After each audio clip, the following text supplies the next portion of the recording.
Bueno, pues se han suspendido las corridas de toros en México, en la Ciudad de México en particular.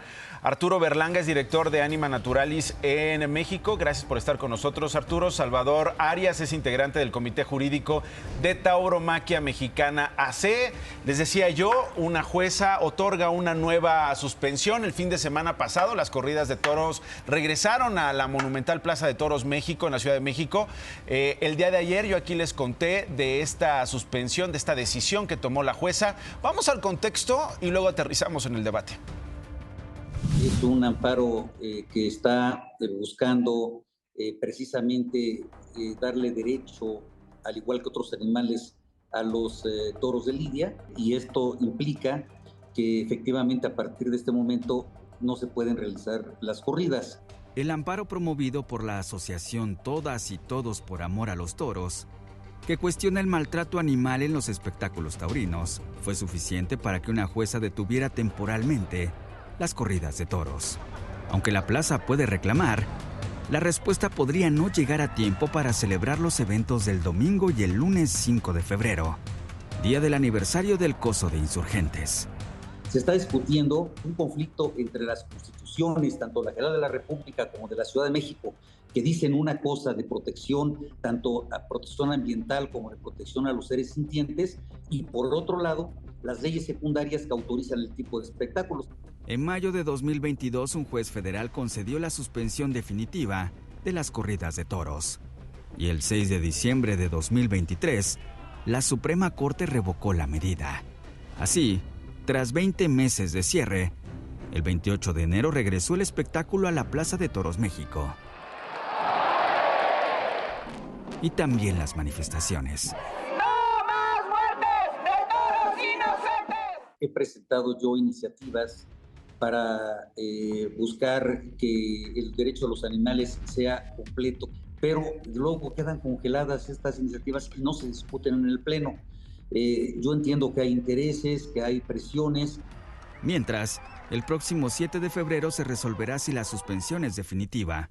Y si se concede, las corridas de toros podrían quedar prohibidas durante varios meses, hasta que una instancia superior revise el caso. Lo que estamos recurriendo y nosotros apoyando a estas asociaciones animalistas es precisamente para que se resuelva una situación de interpretación y que es un debate no nuevo. Para DPC, Gamaliel Valderrama.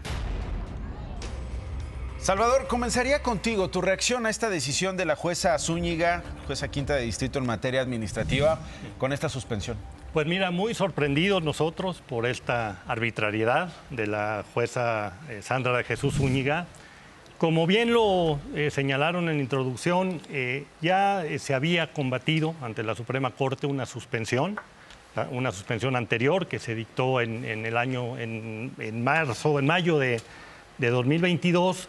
Y fue votada esa revocación de la suspensión por mayoría de 4 votos contra 0 en la Suprema Corte de Justicia de la Nación, lo que sentaba un precedente obligatorio que la juez por ley debió haber tenido en cuenta para no conceder esta suspensión.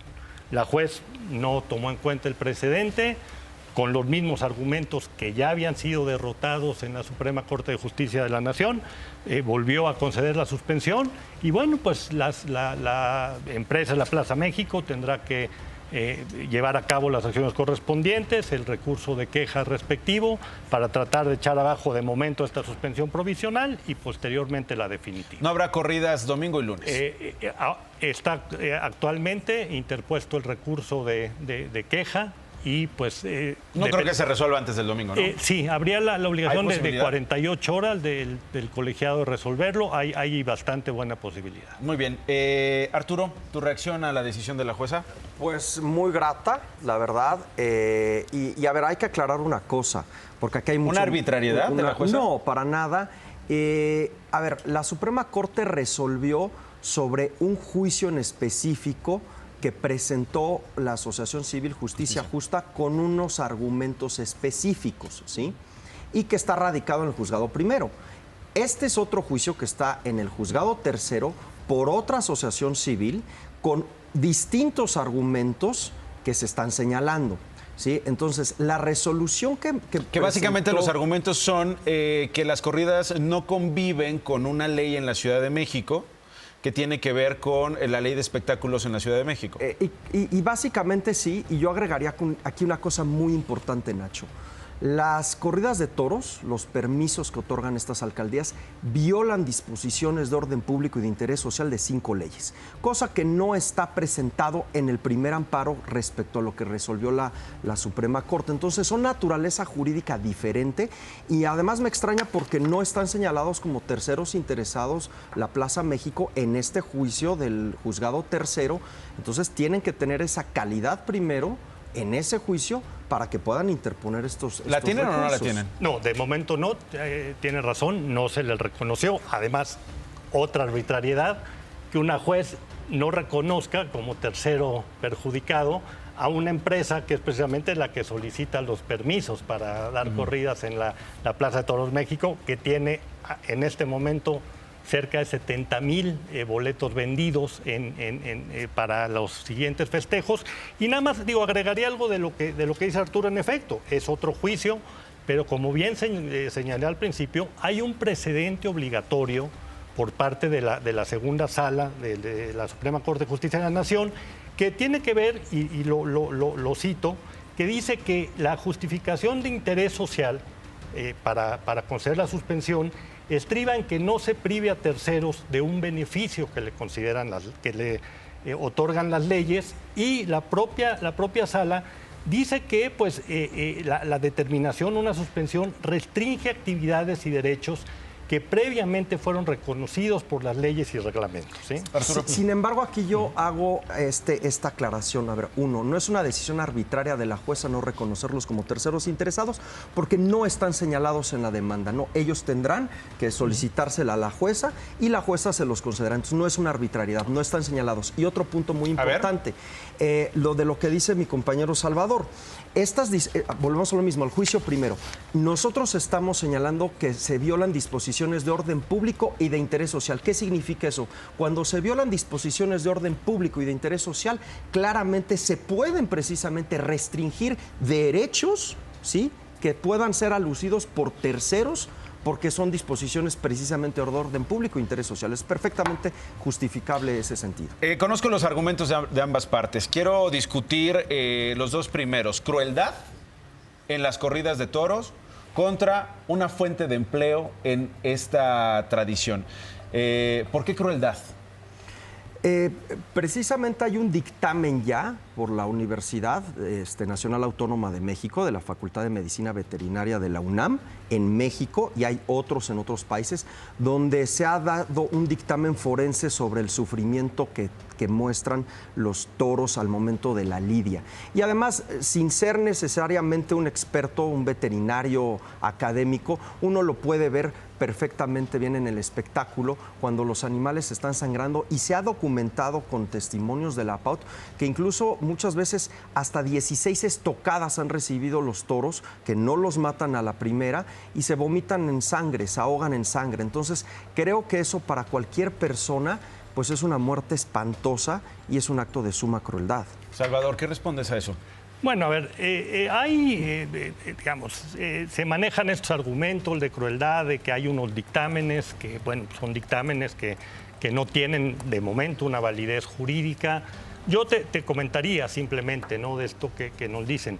Cuando un toro se indulta, por ejemplo, cuando un toro se le perdona la vida por bravo, si se le indulta el domingo, ese toro, hay videos, se pueden ver en redes, el viernes está en el campo bravo viviendo su vida normal. Es decir, las lesiones no son lesiones que pongan en peligro su vida, hasta en tanto, bueno, se le mata, ¿no? Es un espectáculo cruento, lo reconocemos, es la naturaleza del espectáculo, pero en todos los países taurinos, los tribunales constitucionales, en muchos de ellos, han reconocido pues, que es un espectáculo que constitucionalmente no, bueno, constitucionalmente permitido. Permitido, sí, bueno, o sea, pero quisiera yo nada más decir una cosa, Nacho. Nadie habla, aquí los compañeros nunca hablan de lo que pasa en las escuelas taurinas, porque hay que recalcar que no los matadores, porque esa es la palabra correcta, matador que mata, no aparecen en la plaza como uno los ve ya con una experiencia. Tuvieron que pasar por una escuela y en esa escuela matan cantidad de novillos, de becerros, para aprender a matar. Entonces, esos animales que matan desde becerros y novillos en las escuelas, nadie los ve, no son visibles, no los indultan. Y como no tienen una destreza ni pericia inmediata como los que vemos en la plaza para poderlos matar, quizá la primera, pues esos animales sufren una tremenda crueldad y son invisibles y nunca hablan lo que pasa en las escuelas taurinas. Eso es completamente falso, no se matan cientos de toros en el campo. Normalmente las faenas de tienta, que se le llaman, no llevan la muerte del toro. Excepcionalmente se matan toros a puerta cerrada, pero no es verdad esto. Pero nosotros decimos, bueno, si esa es una preocupación de los grupos defensores de los animales, estamos de acuerdo en que se regule. ¿Por qué no lo regulamos? Si ese es ¿En qué términos se tendría que regular? Bueno, en tener una regulación, porque esto es muy importante, Nacho. La tauromaquia es una actividad que está regulada muy pormenorizadamente, ¿no? En una corrida de toros no se le puede hacer lo que se quiera al toro.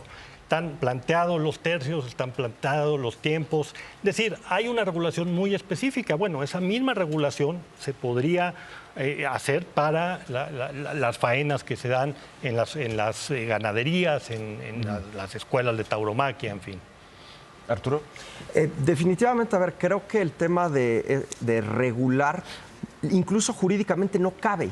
¿Sí? Como dice Salvador, ellos atienden a que está muy preciso, pero en reglamentos administrativos, en leyes estatales. Sin embargo, es muy clara el marco federal. La Ley Federal de Sanidad Animal, en el artículo 23, establece claramente que no pueden ser sacrificados ningún animal si no se agotan 4 supuestos únicamente. Si están enfermos, si tienen sufrieron un accidente, si tienen algún trastorno senil, ¿sí?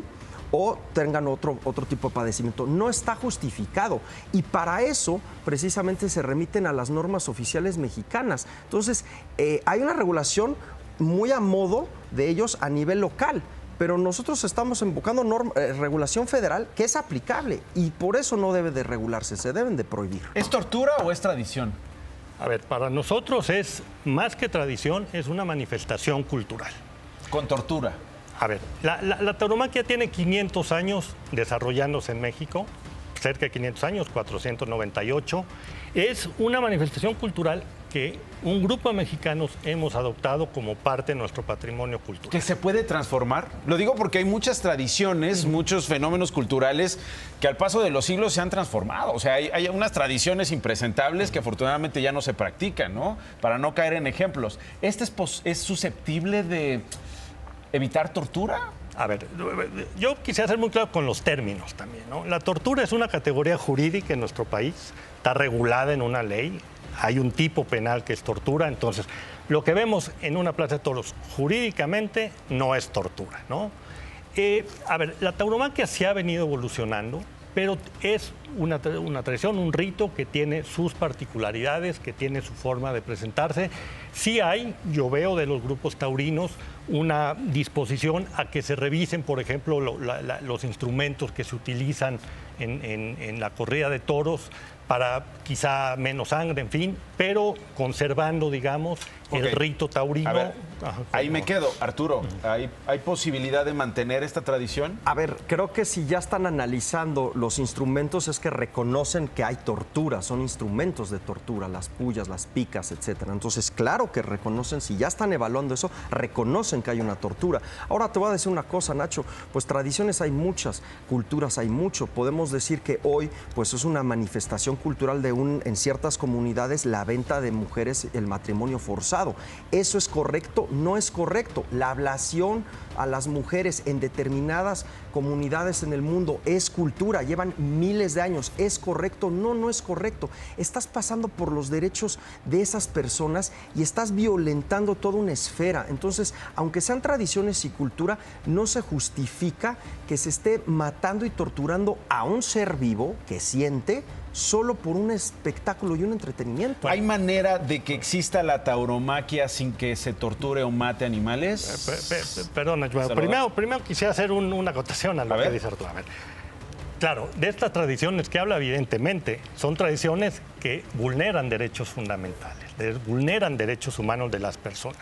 El caso de la tauromaquia podrá moralmente ser reprobable, podrá herir sensibilidades, pero no podemos decir, hablando en serio de derechos, que la tauromaquia vulnere los derechos fundamentales de persona alguna.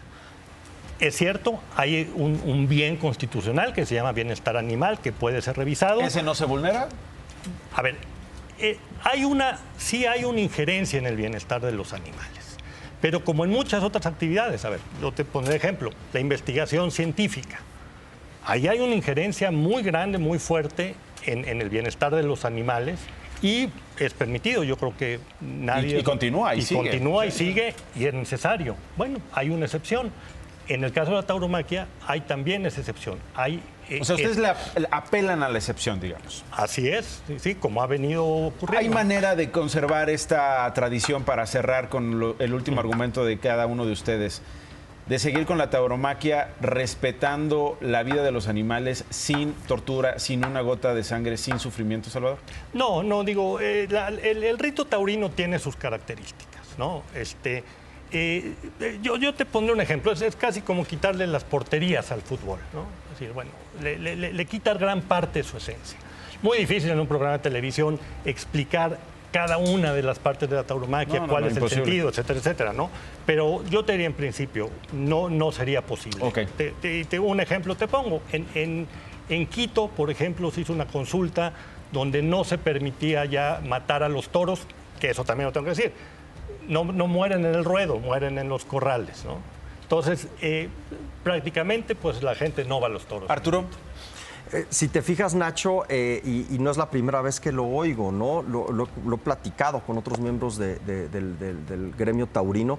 A ellos les gusta la muerte del toro. No conciben precisamente un espectáculo sin que haya sangre, sin que se le mate al toro. Como dicen, es un ritual para ellos. Es una manera muy específica que tienen ellos de ver el mundo y afortunadamente la gran mayoría en este país repudia ese rito para que se mate, se torture toros y se usen como espectáculo. En una consulta pública, ¿qué ganaría, Salvador? No, a ver, tiene razón Arturo, a lo mejor que la mayoría de la población no le gusta este espectáculo, no comparte la tauromaquia, pero precisamente nosotros apelamos nuestro derecho como minoría, ¿no? Es decir, nosotros ponemos en la mesa que tenemos y que ejercemos una serie de derechos con los espectáculos taurinos. Esto lo reconoció la Corte precisamente en la suspensión que revocó, que se ejercen derechos. Okay. Entonces, esa sería nuestra... ¿Y qué ganaría en una consulta? Yo quiero aclarar en este punto. Salvador habla sobre esta resolución específica, sin embargo ya hay una sentencia de la Corte que es muy similar cuando se prohibieron las peleas de gallos, que es muy clara esa sentencia. Ninguna actividad que conlleve maltrato animal, ¿sí?, puede ampararse bajo una protección constitucional al derecho a la cultura o al derecho a la libertad de trabajo. Ya hay una sentencia respecto a la Corte. Nosotros consideramos que sí hay una vulneración a los derechos humanos y demás disposiciones y precisamente por eso la Corte va a resolver, ¿no? En ese sentido. Pues seguimos con el debate. Y en una consulta, por supuesto que ganaríamos, sin embargo, no se puede hacer jurídicamente. Bueno, seguimos con el debate. Si les parece bien, les agradezco mucho que hayan compartido estos argumentos. Es Salvador Arias y Arturo Berlanga.